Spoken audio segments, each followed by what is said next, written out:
gente! Bom dia, bom dia! Que terça-feira maravilhosa, iluminada, ensolarada. Hoje cedo aproveitei e abri meu apartamento inteiro para deixar entrar um pouquinho esse calor, esse sol. Mas agora eu cheguei aqui e fiquei pensando, tá mudando tanto o clima que eu pensei, meu Deus, o que que eu fiz? Liguei correndo pro marido e falei, corre em casa se tu puder para fechar tudo, porque a gente nunca sabe, né? E nesse constante vai e vem do tempo que a gente nunca sabe, estamos aqui, ó, levando a nossa vida com força, fé e coragem. Gente, o dia de hoje, o programa de hoje, ele traz um assunto que eu até estava falando com o Biel ontem, após o programa, eu falei, nossa, Biel, que pauta interessante. Até porque com esse ritmo frenético que a sociedade vive, né, num constante imediatismo, que é tudo para ontem, realizar as tarefas, isso e aquilo, se dedicando muito mais como deveria para a sua vida profissional, acaba se esquecendo de si, esquecendo da sua saúde, até porque sem saúde a gente não consegue fazer nada. Não adianta você estar lá, eu tô falando isso como se eu estivesse num espelho, tá, gente? Porque eu ouvi isso muito hoje pela manhã. Mas, vamos deixar a Ju de lado. Mas falando sobre isso, vem a questão do esgotamento profissional. Né? A gente sabe que existe, as próprias pessoas, a própria sociedade vem se cobrando muito disso, sabendo que de fato ela está cada vez mais presente. A síndrome de burnout. A gente já ouviu falar muito sobre isso, né? A questão do esgotamento profissional. Mas como amenizar, como controlar, o que nós podemos fazer por nós mesmos para controlar esse problema que acaba realmente interferindo na nossa saúde mental, na nossa saúde física, emocional, na saúde numa forma geral. E quando o Biel trouxe indicando essa pauta, eu falei, poxa, Biel, que interessante esse assunto. Porque vai cair como uma luva, eu tenho certeza, para todos que estão nos acompanhando. Independente se você tem o seu trabalho profissional, ou se você já se aposentou, ou se você cuida de casa, enfim. A gente quer abraçar o mundo. E nesse querer abraçar o mundo, a nossa vida vai se escorrendo pelos dedos. E aí o que acontece? A gente adoece, minha gente. Mas calma, que eu tenho uma boa notícia, tem solução. Nem tudo está perdido, né? É isso aí. Tudo bom, Karina? Seja bem-vinda. Obrigada, Ju. Obrigada. Então, a gente estava falando sobre a questão do esgotamento profissional, né? Essa síndrome do esgotamento, que é a síndrome de burnout. E até para iniciar o nosso bate-papo, deixar claro que o que leva o esgotamento mental de uma pessoa com burnout, Karina? Então, é importante a gente entender o que é o burnout, né? Ele é um estresse crônico.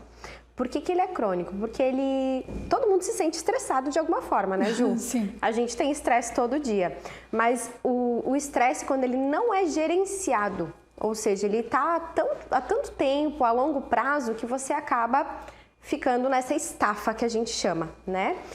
E o que leva as pessoas a ficarem tão estressadas assim é essa relação que elas criam com o trabalho não saudável.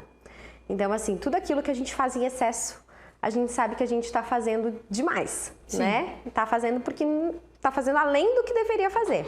O excesso sempre nos fala algo. Então, é bem importante a gente olhar dessa forma. E é interessante você falar sobre isso, porque assim, às vezes no trabalho as pessoas falam, eu estou fazendo muito além do que eu posso, eu estou fazendo muito do que eu fui contratado, isso e aquilo, vamos supor. Mas às vezes por você não entregar aquilo que é de sua responsabilidade no momento certo, né, no dia, na hora, enfim, você acaba acumulando. Uhum. Então é importante até nós falarmos sobre o planejamento da sua rotina, sobre a sua dedicação.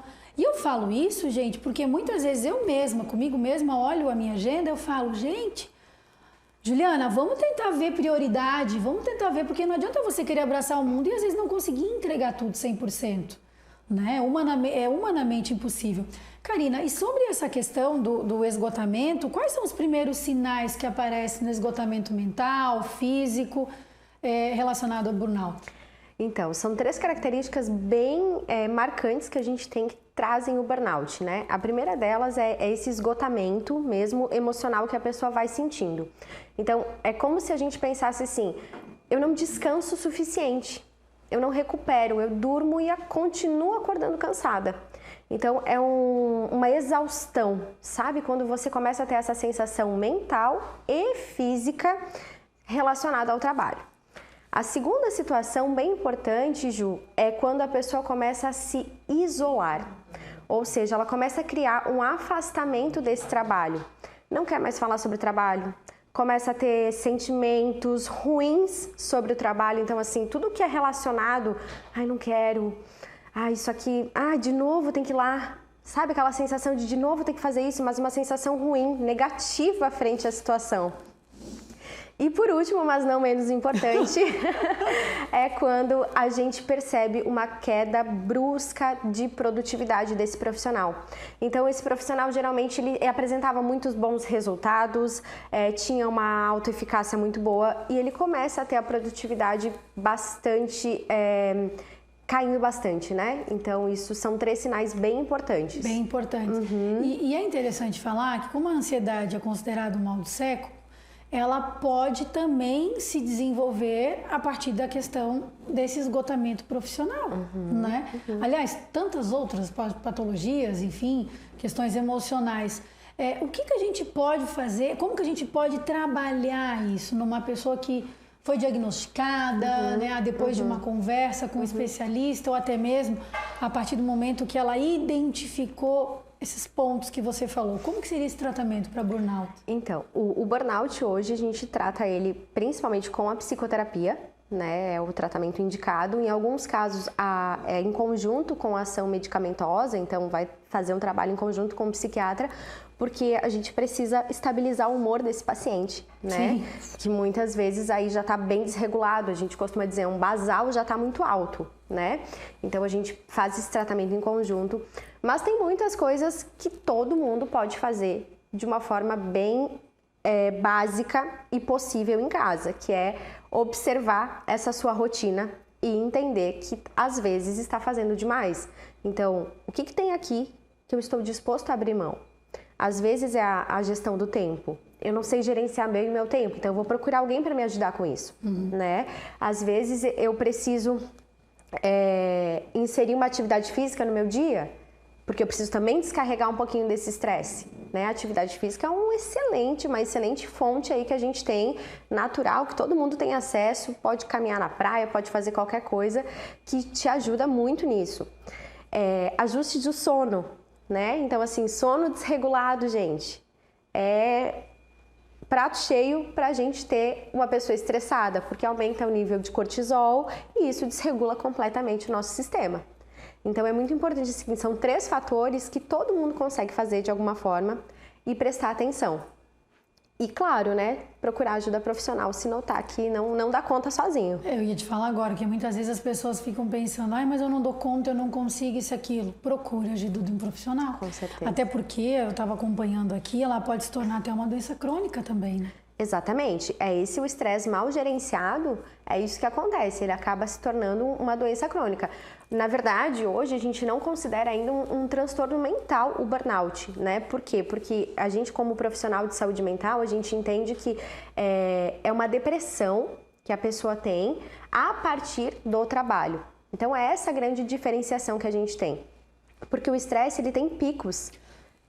Né? Então tem um momento que a gente está super produtivo, que é o estresse positivo que a gente chama, que ele nos ajuda, nos facilita a vida pra caramba, mas existe um momento que se a gente não dosar essa curva, ele vira doença, que é onde a gente entra em exaustão e aí a gente entra para a fase depressiva desse estresse. Tem uma pesquisa aqui, me passaram aqui de 2021, mas vou passar para vocês, que 1 a cada 4 brasileiros possui síndrome de burnout. E quem fez esse levantamento foi a Faculdade de Medicina de São Paulo, a USP.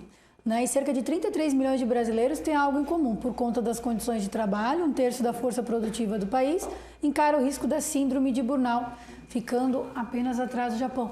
É interessante nós fazermos esse levantamento, porque assim, eu não sei em que época que foi feita essa pesquisa, mas em que época mais ou menos, porque em 2021 nós estávamos retornando da pandemia. Perfeito. Imaginem agora, né, com tanta coisa que as pessoas começaram, ou não, né, porque teve muita gente que caiu na real e acabou levando, aliás, levando o trabalho para dentro de casa. Exato. Aí deve ter piorado mais. Isso. Porque daí, a Juliana tentou falar uma coisa, mas agora lembrou disso. Porque realmente as pessoas, muitas delas, levaram o trabalho para dentro da sua casa e se acostumaram com isso, né? Estão aí gerando bons frutos, enfim, amém, coisa boa. Mas acaba misturando muito com a questão pessoal e você não consegue trazer as limitações. Exatamente, Ju. O tal do home office, ele trouxe muito isso, uma comodidade, uma questão muito funcional do trabalho. E que a gente precisou se adaptar, fez parte, né? Mas ao mesmo tempo trouxe isso, quando dar o limite, né? Porque eu estou em casa e eu estou trabalhando. Mas aí eu vou pegar uma xícara de café na minha cozinha, que eu já vejo que tem a minha louça, que eu deveria ter lavado e eu não fiz isso. Lá no meu trabalho, no meu escritório, eu não via tudo isso acontecendo. Meu Deus. Então agora a gente tem essa certa confusão também. E até uma coisa que nós estávamos conversando nos bastidores, eu e a Karina, é engraçado. Faça esse teste com você. Teste não, observe isso daí. Você está em casa ou está, sei lá, em algum momento de descanso. Na praia. Pronto, você está na praia num descanso, mas está lá no celular, né, olhando. Estou aqui de boa, não estou trabalhando, não estou fazendo nada, estou de boa. Cara, você olha alguma postagem relacionada a algo do seu trabalho, é batata. Você faz um print e manda para algum colega de trabalho. Uma pergunta, eu sou assim. Tudo virou trabalho. Tudo virou trabalho. Né? Principalmente para quem tá trabalhando na rede social e utiliza muito a rede social, como eu consumo muito conteúdo na rede social. Sim. Então, às vezes eu quero justamente me inspirar em alguma coisa, eu vou pesquisar na rede social. Sim. Então, o tempo todo que a gente tá ali, a gente voltou para trabalho. E hoje o acesso é muito fácil, né, Ju? Então, a gente tá aqui, a gente sabe tudo que tá acontecendo. Então, o meu chefe me manda uma mensagem, domingo, né? Falando que amanhã de manhã vai ter uma reunião que eu não posso esquecer. Às vezes isso acontece. Então, a gente linkou que o acesso ao trabalho ficou muito fácil. Mas claro, com isso aqui, né? Exatamente. A gente não desliga. Antes a gente só pegava o telefonezinho, tinha que ficar lá discando, né? Agora não, agora puf. É verdade. Exatamente. Mas essa vida frenética, esse imediatismo que nós estamos vivendo constante e que parece que vem aumentando cada vez mais. Bom, agora, né, tem que partir de nós, gente, porque se a vida está mostrando isso pra gente, vamos dar um basta. Não podemos deixar com que ela nos carregue. Vamos nós levar. E é interessante também levarmos em consideração que nós não podemos deixar o trabalho nos adoecer. Perfeito. Isso é fato. Nós não podemos deixar o trabalho nos adoecer. Por mais que você tenha prazer por aquilo que você faça, eu estou falando isso para vocês porque eu já falei isso para mim mesma. Por mais que a gente tenha prazer por aquilo que a gente faça, a gente não pode viver refém da questão do trabalho. Que sem saúde a gente não consegue dar um passo. Tem pergunta lá na tela? Coloca lá pra gente, por favor. Bom dia, Ju e Karina. Conviver com pessoas pessimistas e negativas podem contribuir para o burnout? Cláudia Mar de Camboriú. Ai, Cláudia, gostei da tua pergunta. Olha, pode sim, tá? Pode sim, porque aqui a gente está falando de ambiente de trabalho, né? E a gente sabe que uma das coisas que influenciam bastante é o ambiente que a gente está inserido. Mas a empresa é ruim, mas o chefe... Ok, gente, né? A gente vai pensar que as pessoas são terapeutizadas e a gente vai pensar na gente. Mas o ambiente de trabalho influencia sim, então a gente precisa aprender a fazer um filtro disso, né? Mas com certeza, conviver com pessoas que não são tão fáceis assim pode dificultar e pode nos adoecer mentalmente, sem nenhuma dúvida. Já tive paciente que precisou sair do ambiente, realmente, assim, trocar de trabalho, porque o ambiente de trabalho é aquele ambiente tóxico, né? Que a gente chama. Ai, ninguém merece ficar do lado de pessoa que só reclama. Pelo amor de Deus. Vamos lá. Para a próxima pergunta, vamos lá? Deixa eu ver. Ali. Mônica de Floripa. Tem sentimento de incompetência. Ai, não. Vou parar. Tem sentimento de incompetência e sempre sinto que estou fazendo pouco.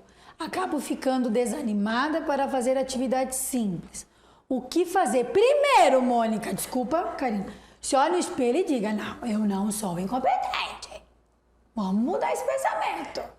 E isso é verdade, Ju, porque incompetência a gente chama na psicologia uma crença que ela tem de si mesma, né? Então, o primeiro ponto aí, Mônica, é realmente assim, a gente precisa encontrar uma forma de mudar esse teu pensamento, porque pensa aí numa régua, será que uma pessoa incompetente estaria fazendo as coisas que você faz? Acredito que não, né? Aqui já tem um bom ponto de partida, mas talvez começar a fazer essas coisas básicas, como você chamou, seja algo para melhorar a tua competência. Então, não ignora isso. A gente subestima o poder dos micro hábitos, né? As pequenas coisas. E às vezes é nesses pontos que a gente consegue encontrar coisas que são importantes pra gente. E sabe o que é interessante também? Às vezes ela deve ser muito cobrada. E por ser muito cobrada no seu ambiente de trabalho, ela acaba se sentindo assim. Mas daí vamos, né?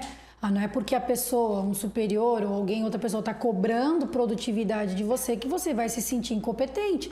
Aproveite este momento para se destacar, para poder dizer, peraí, se eu não sei, eu vou aprender. É que a gente está nessa fase que, meu Deus do céu, não pode falar nada, né? Não pode falar nada, mas esse sentimento de nunca tá bom também tem nos acompanhado, né, Ju? A gente também... Então, é isso que eu digo, a gente tem que pegar e dosar um pouco isso. Porque, assim, por mais que você é muito cobrado, ou que você cobra muito, isso acaba trazendo um desequilíbrio no teu meio de trabalho e a pessoa se sente assim. Exato. Então, o que é legal, talvez, ela fazer aqui? É olhar para as evidências dessa situação. Anota lá tudo que você está sendo cobrada para fazer e anota qual é a sua entrega, né? Eu sempre digo assim, visualiza aquilo. Você me pediu isso, eu te entreguei isso. Então... E que tem gente também que nunca está satisfeito, né? Exato, mas aqui aí vem o ponto que ela precisa trabalhar lá na psicóloga dela, né? Mas aqui existe o ponto que a gente precisa... de quem cobra. Também, né? Também. Aí são as duas pessoas que precisam, né?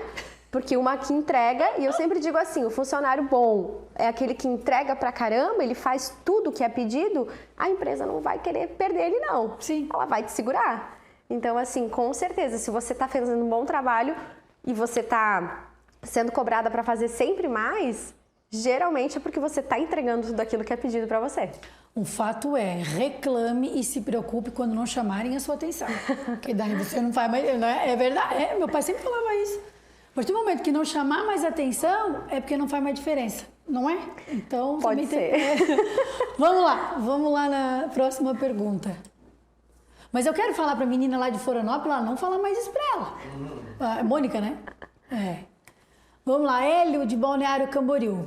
Quem é diagnosticado com a síndrome de burnout precisa mudar o estilo de vida e de trabalho? Precisa tomar medicamento? Sim. Em alguns casos, sim, a medicação ela é importante porque, como eu falei, o burnout ele é uma depressão, né, que advém do trabalho. Então, assim, muitas vezes você está realmente adoecido emocionalmente. Então, a medicação ela pode ser um grande aliado. O tratamento padrão ouro, com certeza, é a psicoterapia e a medicação. Mas a mudança no estilo de vida vai acontecer sem nenhuma dúvida. Então, vai ter que desacelerar, vai ter que fazer melhor gestão de tempo, vai ter que ajustar sono, alimentação, rotina, sem nenhuma dúvida. Estamos escutando, né, Bia? Então, tá bom. Tem mais pergunta? Coloca lá a perguntinha na tela. Fábio de Camboriú. Doutora, como diferenciar a síndrome de burnout e a depressão? Ou síndrome do pânico, por exemplo. Uma pode agravar e levar a outra? Bom dia, Fábio. Olha só. Então, é bastante coisa aí, né? Cada coisa é uma coisa, mas uma pode levar a outra. Como eu disse, o burnout ele é classificado pela OMS como uma doença de estresse crônico, né? Ainda não é um transtorno mental, mas a gente entende o burnout como um adoecimento, né? Uma depressão através do trabalho, que tem como a principal causa o trabalho. Então, sim, a gente trata dessa mesma forma. E o pânico, né, como ele perguntou, assim, pode acontecer no caso de a pessoa ter uma ansiedade generalizada que possivelmente vai vir a acontecer, que é o ataque de pânico causado pelo estresse muito crônico. Aí um pico de estresse pode acontecer sem nenhuma dúvida. E até para bloquear o seu trabalho, aquilo que você tinha prazer em fazer. Um exemplo muito claro disso é o que aconteceu recentemente com o cantor Wesley Safadão. Perfeito. O artista, inclusive, tem notícias, ele concedeu entrevista Rede Nacional, enfim, trazendo ali informações e que de fato nos traz a preocupação que independente, o cara tem condições, tem isso, tem aquilo, condições que eu digo assim, financeira, né, tem tudo isso, uma vida que muita gente, queria ter isso, aquilo, eu falo na questão financeira, gente, né, que a gente acompanha, tem muita gente que comenta isso. Mas olha aí, ó, ele resolveu, né, revela dificuldade para reiniciar o tratamento contra a ansiedade. E na entrevista dele chamou a atenção que ele se viu num esgotamento tão profundo que ele não viu outra forma que não fosse parar de fazer os shows. Ou seja, ele parou de fazer aquilo que ele tem tinha prazer muito grande, que ainda tem, né? Mas resolveu parar com tudo para poder cuidar dele. Ele se sentiu assim num limite muito grande. Olha só o que acontece. Exatamente. Ele teve um ataque de pânico antes de entrar no palco. E isso ocasionou justamente pela agenda de shows dele, né? Então, assim, para nossa vida real isso é quando a gente não traz o limite. A gente não tá conseguindo entender que os nossos sintomas estão dizendo pra gente assim, ei, desacelera um pouquinho. Tá demais e a gente não acompanha. Eu digo que o pânico que acontece, né? O pânico, imagina assim, o teu computador lá com 20 abas abertas. E ele trava. Trava. É isso que acontece com o nosso cérebro. É exatamente isso, porque ele não consegue. Ele pensa, agora o que você quer usar? Eu não consigo pensar. É que é tanto assunto que a gente vai absorvendo durante o dia que chega um determinado momento que o tico e o teco já começa a brigar lá dentro, querer fugir. E a gente fica assim, ó, que nem... Exato. Não é? Exato, exatamente. Mas tem como contornar a situação. Tem, com certeza, mas isso passo envolve... nós temos que dar. Perfeito.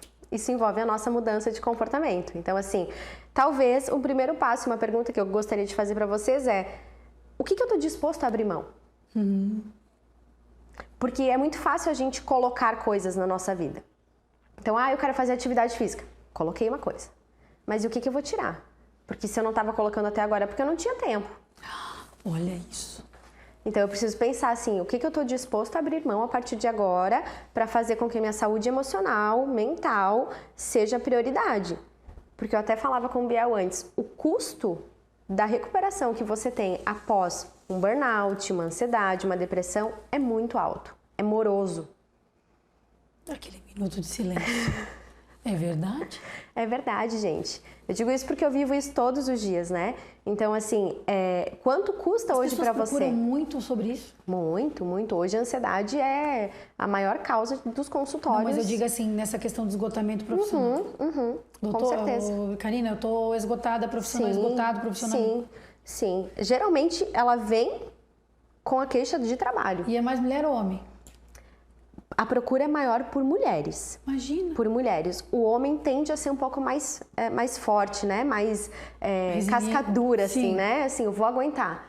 Mas, com certeza, hoje a procura está em todos os lugares. Principalmente em cargos de alta gestão, né? Onde a cobrança, eu costumo dizer assim, é de cima e de baixo. E sabe o que é interessante também, lendo um pouco mais sobre o assunto, não tem uma idade específica, porque tem muito jovem que ingressou no mercado de trabalho e com cursos, estudo, responsabilidades em casa e o seu trabalho, quando entra nesse aglomero de funções, também causa isso.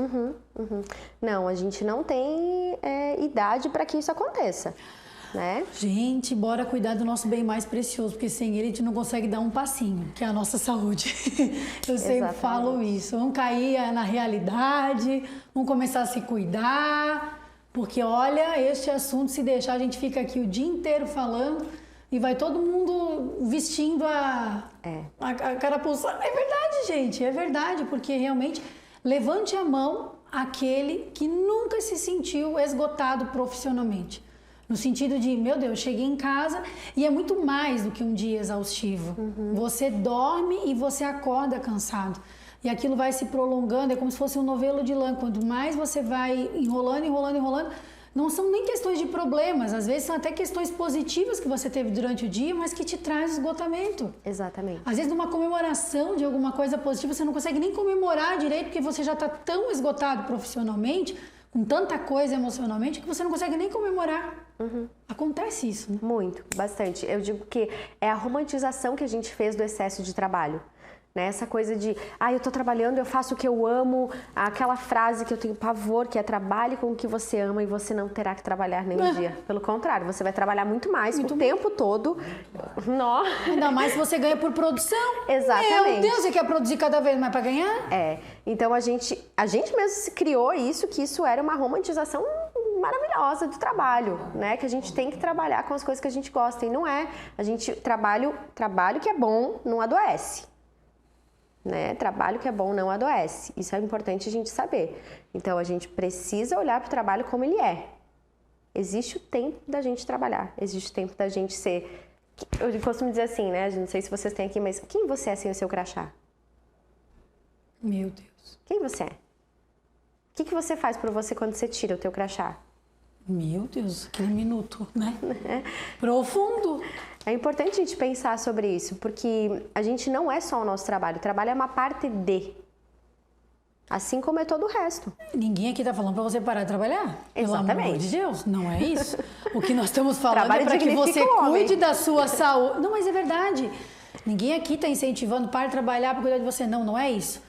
O fato é que a gente precisa cuidar de nós mesmos para que a gente possa ter motivação, força e saúde para seguir com a nossa vida profissional. E até para buscar um trabalho, porque tem gente que acaba se desmotivando e não tem saúde nem para poder levantar do sofá e buscar. Exato. Vamos voltar a falar sobre esse assunto. Gostei. Com certeza. Pode já agendar para ela voltar aqui. Inclusive tem lá Instagram, tem telefone na tela para você acompanhar o trabalho da Karina. Obrigada mais uma vez, Karina. Eu que agradeço, gente. Obrigada. Adorei o bate-papo. E no próximo bloco vamos falar sobre o lançamento de um livro muito interessante. A Afroartista lança seu primeiro livro no próximo domingo em Itajaí. E quem é ela que nós recebemos? Quem é ela? Tayá. Olha só que bacana, ela já está aqui no estúdio. Daqui a pouquinho vai bater um papo bem interessante com a gente. Voltamos já já com muito mais.